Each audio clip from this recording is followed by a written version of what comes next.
Fatty liver में कुछ लोग हमने देखा है कि सोशल मीडिया के थ्रू लोगों के ऊपर जो इन्फॉर्मेशन पहुंचती है वो कहते हैं जी चाय नहीं पीनी, आपने मिल्क शेक नहीं पीना, जूस नहीं पीना। तो क्या ये चीज़ें बंद करने से फैटी लिवर जो है वो रिवर्स हो सकता है? नहीं, देखिए, मैं किसी स्पेसिफिक डाइट का तो नाम नहीं लेती। मैं ये बता देती हूँ कि कौन सी चीज़ें आपको लेनी है, जी। उनके अलावा आपने नहीं लेनी। कोशिश ये करनी है कि वो कम से कम लें, उसके अलावा जो चीज़ें हैं। हेल्दी फूड के अंदर आ जाता है बैलेंस्ड या मुतवाज़न ग़िज़ा। मुतवाज़न ग़िज़ा के अंदर आ जाती है आपका गोश्त, आपकी दालें, आपकी सब्ज़ियाँ, आपका फल और थोड़ा सा ड्राई फ्रूट जो कि मिक्स्ड हो। ये सारी चीज़ें जो है ना, ये आपकी बाकी की जो हेल्थ है उसको भी सही रखेंगे और आपका जो फैटी लिवर है वो भी इससे नहीं डेवलप होगा। या अगर हो गया है तो इससे चूंकि वेट कंट्रोल होगा, आपका वेट जब कम होगा या कंट्रोल होगा तो ऑब्वियसली जो जिगर की चर्बी है वो भी आहिस्ता आहिस्ता ख़त्म हो जाएगी। हमारे यहाँ जो आमतौर पे खुराक इस्तेमाल की जाती है वो की जाती है मुरगन ग़िज़ा। रोटी पे बहुत ज़ोर है, चावलों पे बहुत ज़ोर है। आप किसी शादी पे चले जाएं, वहाँ पर क्या होता है, चावल भरे होते हैं, लोगों ने चावल कम होते हैं, ऊपर बोटियां लगी। बोटियों से तो खैर मुझे एतराज़ नहीं है, लेकिन बोटियां जिस सालन के अंदर तैर रही होती हैं ना, वो निरा तेल होता है, ऑयल। मुझे नहीं समझ आती ये किस तरह मैनेज करते हैं। वैसे ये कौम गरीब कौम है, तो ऑयल तो बड़ा महंगा मिलता है, तो ये किस तरीके से मैनेज होता है कि वो पूरा जो है ना वो तेल का एक वो नदी बनी हुई होती है। तो ऐसा गोश्त तो फिर आपके लिए मुज़र सेहत ही होगा ना। आपने अगर गोश्त खाना भी है मुर्गी और मछली के अलावा, वो बेस्ट है, तो आप अगर वो ले रहे हैं, मटन ले रहे हैं, अभी उसकी तो अपनी चिकनाहट बहुत ज़्यादा होती है। उसको तो यकीन करें, अगर आप वैसे ही बगैर उसके बना लें ना ऑयल के, तो भी अगर आप उसका सालन कुछ देर के लिए रख दें तो ऊपर एक सफ़ेद कलर की इतनी मोटी तह जो कि चिकनाई की है वो आ जाती है। ठीक है। तो गोश्त आप इस्तेमाल करें, लेकिन उसमें इसकी ज़रूरत नहीं है, ख़ासतौर पर मटन और बीफ में तो बिल्कुल ज़रूरत नहीं है। जो लोग ये अफोर्ड नहीं कर सकते, दालें ले लें। अब तो दालें भी आजकल कोई सस्ती नहीं है, लेकिन फिर भी मिक्स करके दालें जो हैं वो बना लें, उसका सूप बना लें, बहुत अच्छा सोर्स है लहमियात का। फिर उसके बाद आपके ये जो फ्रूट्स हैं और ये जो आपकी सब्ज़ वेजिटेबल्स हैं ये बहुत अच्छी हैं। फिर ये जो आपकी होती है लोबिया, एक लाल रंग में आता है और एक दूसरा होता है, वो बहुत अच्छा है। चने जो ब्लैक वाले भी, वाइट वाले भी, ये सारा बहुत रिच सोर्स है प्रोटीन्स का। तो प्रोटीन्स ज़्यादा डालें, निशास्ता को कम करें, यानी मिठास को। अगर मिठास लेनी भी है तो फलों वाली लें, तरबूज, खरबूजा, जी, आड़ू, ठीक है, आम, और वो भी जिसका ग्लाइसेमिक इंडेक्स 50 से नीचे हो। बिल्कुल, खजूर बहुत अच्छी है। ड्राई फ्रूट में इंजीर, ठीक है ना। अगर आपको क्रेविंग हो रही है मीठे की, कि जिस तरह कुछ लोगों को आदत होती है कि जी स्वीट डिश ज़रूर होनी चाहिए, मीठा, तो वो इससे कोशिश करें कि अपना वो क्रेविंग को कम करें। अच्छा, कभी कभी आप कर भी सकते हैं, चीट डे आप कभी कभी रख लें। दूसरी इंपॉर्टेंट चीज़ जो फैटी लिवर के लिए है ना, कि उसको हेल्प करेगी इलाज में और ये कि वो डेवलप ना हो, वो है वर्कआउट।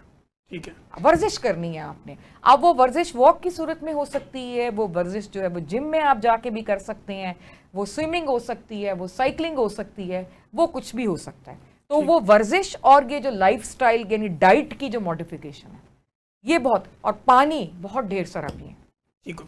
अच्छा डॉक्टर साहब, GLP-1 की अगर हम बात करें, आजकल ऐसे इंजेक्शन जो वजन कम करते हैं, आपके जो मेटाबॉलिक सिंड्रोम्स को देखते हैं, तो क्या GLP-1 जो है वो फैटी लिवर के अंदर भी ये फ़ायदेमंद हो सकता है? नहीं, देखें, बिल्कुल हो सकता है फ़ायदेमंद। ये नहीं है कि दवाई का कोई वो नहीं। GLP-1 का बेसिक मकसद ये होता है कि वो आपकी भूख को ख़त्म कर देता है, आपके मैदे की और अंतड़ियों की जो हरकत है उसको कम कर देगा, जिसकी वजह से हर वक्त आपको लगेगा कि मेरा पेट भरा हुआ है। ठीक। लेकिन उसके मुज़र असरात भी हैं। मुज़र असरात ये है कि बाज़ वक़्त वो लुबलुबे की सोजिश कर देता है, ठीक है। और एक अननेचुरल या गैर फितरी तरीका बहरहाल एक फितरी तरीके को रिप्लेस नहीं कर सकता। वो दवाई आप 1 साल तक खा सकते हैं, उसके बाद नहीं रिकमेंडेड। ठीक है, ठीक है। GLP-1 1 साल तक? जी, 1 साल तक। अब तो उससे भी एडवांस आ गई है, मिंजारो जो जिसके नाम से, वो भी काफ़ी सॉल्ट्स आ गए। तो कहने का मतलब ये है कि आप उसको, जो लोग जिनको बिल्कुल अपनी भूख पर कंट्रोल ही नहीं है ना, कुछ लोग ऐसे होते हैं जो कहते हैं कि जी हमसे भूख बर्दाश्त ही नहीं होती, उनके लिए वो इफेक्टिव है। लेकिन उसके साथ साथ उनको वर्कआउट और अपना मुंह बंद करने की आदत डालनी पड़ेगी, क्योंकि ये साल तक है, उसके बाद वो दोबारा खाना शुरू हो जाएंगे। ठीक। तो ये टेम्परेरी हेल्प ज़रूर कर सकता है, परमानेंट सोल्यूशन नहीं। इनडायरेक्टली कह सकते हैं आप, डायरेक्टली नहीं ये हेल्प करता, इनडायरेक्टली, कि आपका खाना पीना जब बंद होगा उससे वेट कम होगा, जब वेट कम होगा तो थोड़ा सा जिगर की चर्बी भी बेहतर हो जाएगी। ठीक होगा। अच्छा डॉक्टर साहब, जो लोग GLP-1 के थ्रू अपना वजन कम करना चाहते हैं, जैसे आपने बताया लबलबे की सोजिश हो सकती है, इसके अलावा भी कोई ऐसी कॉम्प्लिकेशंस हैं? अभी वो कर रहे हैं इसके ऊपर रिसर्च, लेकिन अभी फ़िलहाल तो यही है, ये भी काफ़ी कम है और आप इसको बिल्कुल रिकमेंड कर सकते हैं। लेकिन जिन लोगों को रिकमेंड किया जा रहा है उनको आप बिल्कुल क्लियर कट बताएं कि भाई ये एक टेम्परेरी चीज़ है, कि आप मतलब जो थोड़ी बूस्ट आपको मिल जाएगी कि आपका वज़न बिल्कुल टस से मस ही नहीं हो रहा, तो थोड़ा सा आपको कह लें कि एक तरह से मोटिवेट ये कर देगी दवाई कि जब एक बंदा जो काफ़ी अरसे से एक ही वज़न पे 100 किलो पे खड़ा हुआ है और वो परेशान है, मायूस है कि यार मेरा वज़न होता ही नहीं है कम, तो उसको एक बूस्ट मिल जाएगा कि 2, 3, 4, 5 किलो उसका कम हो जाएगा। लेकिन वो एनर्जेटिक हो जाए। हाँ, क्योंकि जो मोटे लोग हैं ना उनका ये भी बड़ा प्रॉब्लम होता है, वो कहते हैं हम सब कुछ कर चुके हैं, नहीं हो रहा, कम ही नहीं हो रहा। तो उनको जो इतने डिप्रेस्ड और डिसअपॉइंटेड पेशेंट आए और वजन उनका ठीक ठाक है, वो सर्जरी की तरफ नहीं जाना चाह रहे, हालांकि बनती तो उनके वजन के हिसाब से सर्जरी है, वो जो मोटापा कम, हाँ मोटापा कम करने वाली है, लेकिन लोग डरते हैं और सही डरते हैं, उसकी अपनी कॉम्प्लिकेशंस हैं। दवाई खाना बनिस्बत आसान है, तो उनके लिए आप ज़रूर, लेकिन उनको ये बता दें कि इसके साथ ये आपको थोड़ा सा वो करेगी, फ्यूल देगी, उसके बाद आपने खुद मेहनत करनी है। ठीक है, यानी परमानेंट सोल्यूशन जो है ना वो आपको फिजिकल एक्टिविटी में बिल्कुल बिल्कुल ठीक हो। डॉक्टर साहब, ब्लोटिंग के बड़े केस आते हैं, लोग कहते हैं जी ब्लोटिंग होगी, गैस होगी, नोजिया हो गया, तो क्या इसको कम करने का कोई ऐसा आसान तरीका भी होता है, बजाय ये कि लोग हर वक्त कैप्सूल और गोलियां खाते रहें? हाँ, बस मैं तो इस हक में नहीं हूँ। मेरे ख्याल में तो आप एक ऐसी जो ब्लोटिंग वाले जो पेशेंट हैं, पहले तो वो अपने मॉलिज को चेक करवा लें कि उनको कोई मसला इस तरह का तो नहीं है कि जैसे आपको पता है कि मैदे का एक सोजिश के साथ एक बैक्टीरिया एसोसिएटेड होता है जिसको हम एच पायलरी कहते हैं। अब तो नाजरीन भी आपको पता है काफ़ी ज़्यादा AI आ गया और पता नहीं ChatGPT, तो इसलिए मैंने ये लफ्ज़ बोल दिया, नहीं तो मैं आमतौर पे आपको पता है ये चीज़ें इस तरह के टेक्निकल वर्ड्स जो कि नाजरीन को कंफ्यूज करें मैं नहीं बोलती होती।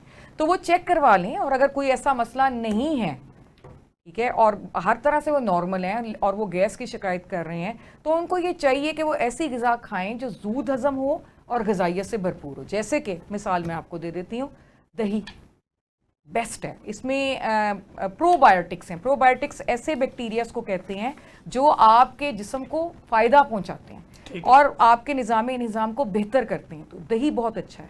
दही के अंदर अगर आप केला मिक्स करके खा लें, बहुत अच्छा है, ज़ूद हज़म है। फिर उसके बाद उबला हुआ अंडा, अगर आपको फुल हार्ड बॉयल एग नहीं हज़म होता, आप उसको हाफ बॉयल कर लें, ठीक है, बेस्ट है। फिर उसके बाद ये आपकी जो दालों का एक सूप बना लें, बिल्कुल पतला सा करके, ज़ूद हज़म है। अगर आपको लगता है कि दालें बादी होती हैं, लोगों के अपने अपने वो फिक्स हो जाते हैं ना कि दाल नहीं खानी, ये नहीं खाना, वो नहीं खाना, ये बादी है, ये वो है, फलां है। मूंगी की दाल, हम मूंगी की दाल की खिचड़ी बनाते हैं, वो सबसे ज़्यादा फ्रेंडली होती है मैदे के साथ, जल्दी हज़म हो जाती है। फिर जौ का दलिया प्रोटीन्स का बड़ा अच्छा सोर्स है, वो आप ले सकते हैं। तो ये सारी चीज़ें जो हैं वो ली जा सकती हैं, जो कि ज़ूद हज़म हो, नरम हो और उसमें ग़िज़ाइयत भी हो।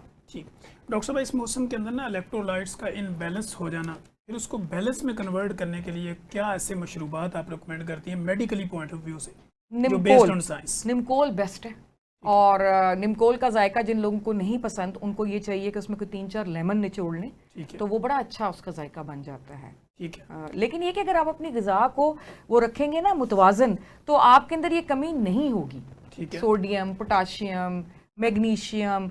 अब मैं ये पढ़ रही थी कि बादाम बहुत अच्छा सोर्स है मैग्नीशियम का, ये जो कद्दू के बीज हैं ये बहुत अच्छा सोर्स है मैग्नीशियम का, सूरजमुखी के जो बीज हैं वो, फिर उसके बाद जिंक, कैश्यूज़ में बड़ा अच्छा जिंक होता है, इंजीर।